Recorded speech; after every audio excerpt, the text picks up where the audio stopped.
এই নাও তোমার পছন্দের জিনিস নাও। না, কেন? মা অন্য কারো কাছ থেকে কিছু নিতে না করেছে। আমি তোমার বাবা আঙ্কেল না? বাবা আঙ্কেল, কিন্তু বাবা তো না। ঠিকই বলেছ, আমি তো আর তোমার বাবা নই। তবে আমার বাবাও বোধহয় তোমার মতো আমাকে এত আদর করতো না। তুমি অনেক ভালো। আমার বাবা পচা। ছি মা, বাবা পচা না। তাহলে আমার বাবা আসে না কেন? সবার বাবা তাদের মেয়েকে অনেক আদর করে। ওসব দেখে আমার মন খারাপ হয় না বুঝি? আমি তোমার মন ভালো করে দেবো। আমাকে আমাকে একবার বাবা বলে ডাকো। না। তুমি যা চাও আমি সব দেব। শুধু একবার, শুধু একবার, শুধু একবার তুমি আমাকে বাবা বলে ডাকো। ডাকো না মা। তুমি শুধু বাবা আঙ্কেল, বাবা না। দেরি হলে মা বকবে। যাই।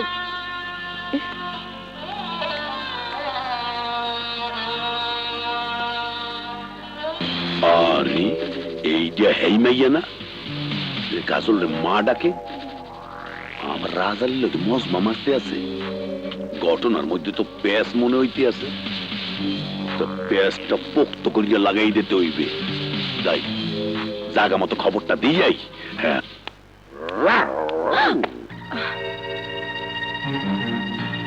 তুমি? ও বন্ধু, 3 দিন তোর বাড়ি তাইলাম, অসুবিধা পড়িয়া দেখা পাইলাম না। ও বন্ধু, 3 দিন। তোমার মতো বদমাইশের অসুবিধা হবেই। চলে যাও এখান থেকে। তোমার গলার হার মানিরাজ সেরবে রে সেরবে। মুই তোমার উপকারের লেগে আইছিলাম, এই লগে মোর একটু উপকার হইতে, বুঝতে পারছো? কি বলতে চাও তুমি? আশা ছিল মনে মনে, কাজলে লইয়া ঘর বানমু গ্রামের কোণে। কিন্তু কিন্তু কি? কিন্তু তোমার স্বামী, না মানি তোমার হবু স্বামী, রাজসা ভাইয়া হইতে দিতে আসে না।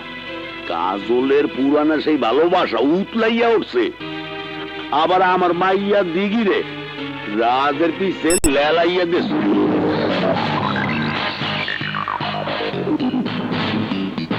দেখি কাজলের মেয়ে। হয় হয়, মোর আর কাজলের মাইয়া। কিন্তু এই মাইয়াটা আমি হারাইয়া ভালাইছি।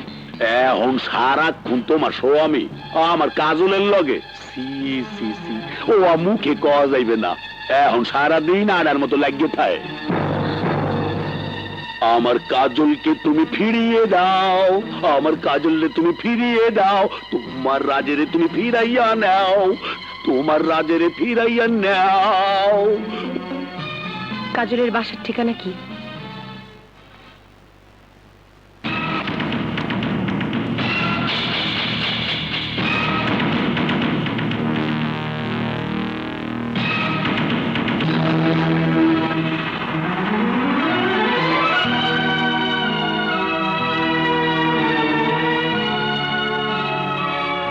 মোহব্বত তাহলে মিথ্যে বলেনি, তুই বেঁচে আছিস। মরার মতো বেঁচে থাকাকে যদি বাঁচা বলে, তাহলে বেঁচে আছি। আয় আয় কিরণ, আয়। না, আমি জানতে এসেছি কেন তুই বারবার আমার জীবনটা নষ্ট করতে চাইছিস। তোর জীবন আমি নষ্ট করতে চাইছি? হ্যাঁ, তোর জন্য, শুধু তোর জন্য আজ পর্যন্ত রাজের সাথে আমার বিয়ে হয়নি। রাজা, তোর বিয়ে এখনো হয়নি? না জানার ভান করিস না কাজল, তুই সব জানিস। রাজের মন যখন আমার দিকে ফিরে আসতে শুরু করেছে, তখন তুই নতুন চাল শুরু করেছিস। চাল করছি আমি? তুই একথা তুই বলতে পারলি? হ্যাঁ, আমি চাল করছি। যা সত্যি তাই বলছি। তুই তোর মেয়ে দিঘিকে আমার রাজের পিছনে লেলিয়ে দিয়েছিস।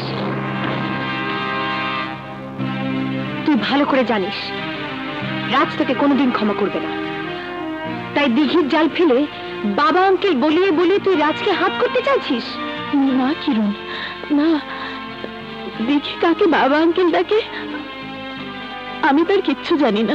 থাক, আর শাক দিয়ে মাছ থাকতে হবে না। শোন কাজল, তুই যদি ভেবে থাকিস তুই তোর ষড়যন্ত্রে সার্থক হবি, তবে ভুল করবি। তোকে আমি সাবধান করে দিলাম, তুই রাজের পথ থেকে সরে দাঁড়া, নইলে তোকে আমি ছাড়বো না।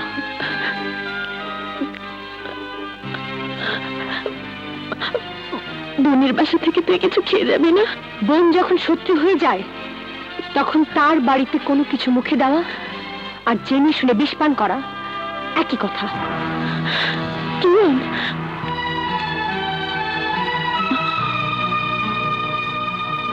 আমি কিরণের শত্রু? আমি কিরণের শত্রু? যে কিরণের জন্য সব ছেড়ে আমি দুঃখের সাগর পাড়ি দিলাম, সেই কিরণ বলে গেল আমি আমি ষড়যন্ত্র করছি রাজকে হাত করার জন্যে। না না, এসব মিথ্যে। দিঘির ওই বাবা আঙ্কেল তাহলে রাজ। আমি কিরণের মনে দুঃখ দিয়ে আমি এখানে থাকবো না। দিঘিকে নিয়ে এখান থেকে অনেক দূরে চলে যেতে হবে, অনেক দূরে।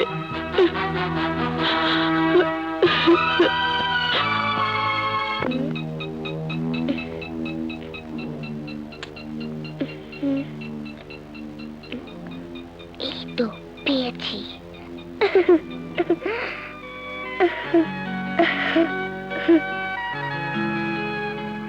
বাবা, তুমি তো মার কাছে নেই। তোমার একটা ছবি ছিল, সেটাও নষ্ট হয়ে গিয়েছে। তাই তোমার ছবিটা নিয়ে যাচ্ছি মাকে দেবার জন্য। ডোন্ট মাইন্ড বাবা।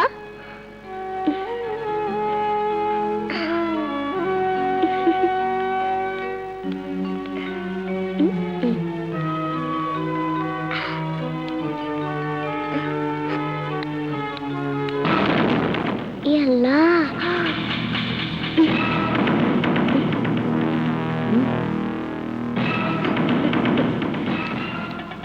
কিরে, কি লুকালি? কিছু না। কিছু না? দেখি হাত সামনে আনতো।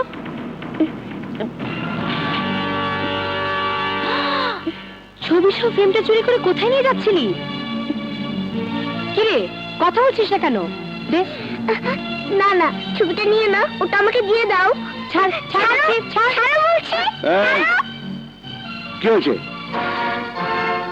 দেখো না বড়াব্বু, এই সোনালী ফ্রেমটাকে সোনা ভেবে ওইটুকু মেয়ে চুরি করে নিয়ে পালাচ্ছিল। না, আমি চুরি করিনি। চুরি করিসনি তো তোর হাতে এটা এলো কি করে? ওটা নিয়ে কোথায় যাচ্ছিল বলো?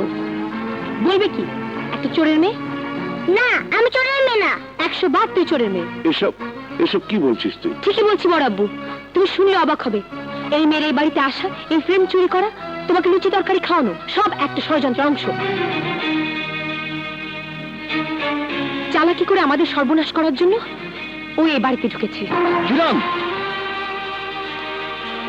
কাকে কি বলছো তুমি? যাকে যা বলা দরকার তাই বলছি। তুমি জানো ও কার মেয়ে? কার মেয়ে? মোহব্বতের মেয়ে।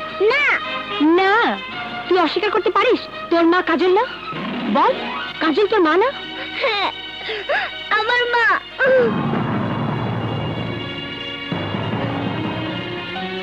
কাজলের মেয়ে?